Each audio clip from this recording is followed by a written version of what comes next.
You can walk anywhere in this world, and niggas would be like, where you from, New York? Yeah. Anywhere. They not saying, where you from, Cali? Where you from, New Mexico? Are you from Detroit? No, nigga. So, where you from, nigga, New York? Let me show you how arrogant New Yorkers is. We don't even think we got an accent. They're like, you got an accent. I'm like, no, motherfucker. You got an accent. I'll go right. Now, going to the fourth quarter offense, the Knicks all season, Jalen Brunson has been killing it with the isolation and just him scoring in crunch time. But sometimes we get way too stagnant. Knicks right here, they're down 2, about under 3 minutes left to go in the game. And we do have a lot of possessions like this during the closing moments of these games. Once again, Knicks down 2, closing moments of the game, and just another stagnant possession. But they do get the offensive board.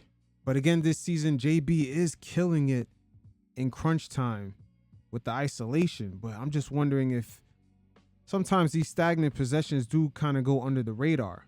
The Knicks have too much of a healthy balance of offensive players on the floor who could just create more of an imagination of what this could be. You got Anthony Towns, who not only spreads the floor, but then you got corner shooters like OG Anunoby, who's also a cutter. Same thing for Josh Hart, consistently putting pressure on the defense and on that rim. And with him being able to break down the defense like that, you got Mikal Bridges, who's deadly with the mid-range, and he's also a nice off-ball cutter.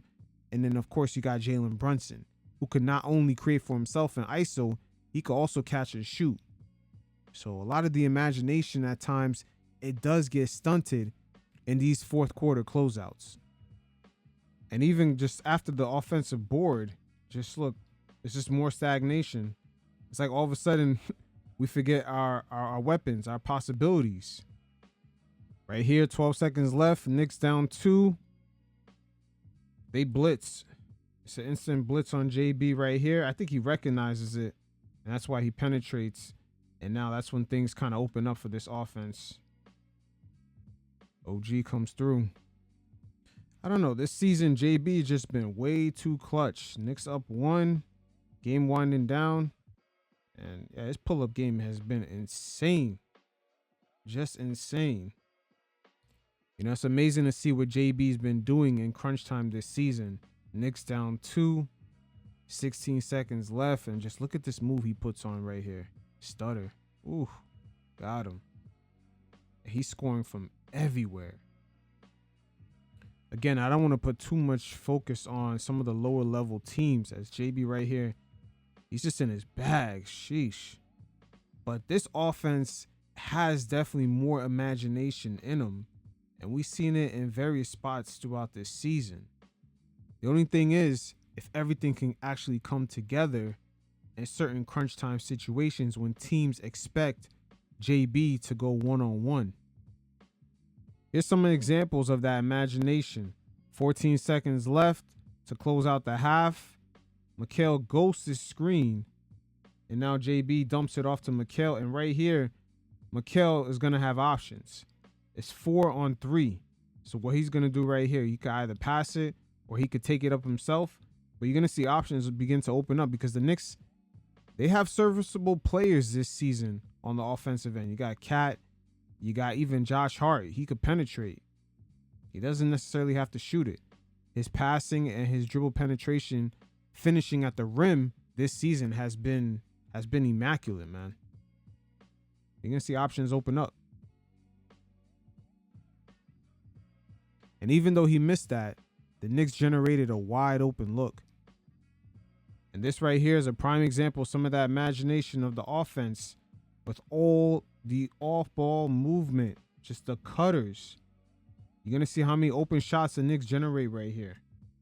A lot of these guys are very serviceable.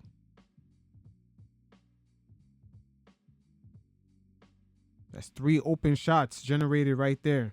First to the corner OG, then to Josh Hart up top, and then Mikal. So packages like this leaves us to wonder if the team can combine it and apply it in these fourth quarter crunch time situations. Here's some more of that ideal offense, this time with Cat sort of operating in the Tom Brady role. You got A lot of cutters right here, man. Josh Hart, Mikal, and OG. A lot of guys that can make things happen off ball. And just Jalen Brunson, just pay attention to him right here, along with Mikal. Him and Mikal, when Cat has the ball, they're a threat off ball. See this screen? Cat didn't pick it up right away, but he could have had Mikal. And Jalen Brunson, just in this dribble handoff right here, he's going to draw a lot of attention automatically. He's going to draw a lot of attention because him coming off that dribble handoff, he's a threat on just pulling up. So this offense does have a lot of versatility to it off rip. Once again, the threat of the Cat and Brunson pick and roll. Cat doesn't necessarily have to give the ball to Brunson when he comes around because he's a threat to go downhill and score himself. Look at Mikal. He ghosts his screen, so he's going downhill himself. A lot's going on right here. The Cat, he's a threat right here, and now it generates another open look for Mikal to get his shit off. Here's another example over here. Brunson gets blitzed by Fred VanVleet, and now Josh Hart. We all know he puts pressure on that rim. He's going to attack. He's going to see what's up. He has great passing ability. There's one open shot, and there's another open shot. So as the Knicks have quite a few games to kind of work out the kinks with this offense, they can add a bit more versatility to what they do in crunch time situations, because the Brunson Iso at times, especially for very smart defensive minded teams like the Celtics, it's going to be very hard to pull that off during crunch time situations. So adding some of that versatility is something that they still have plenty of breathing room to kind of build up the calluses and kind of execute on.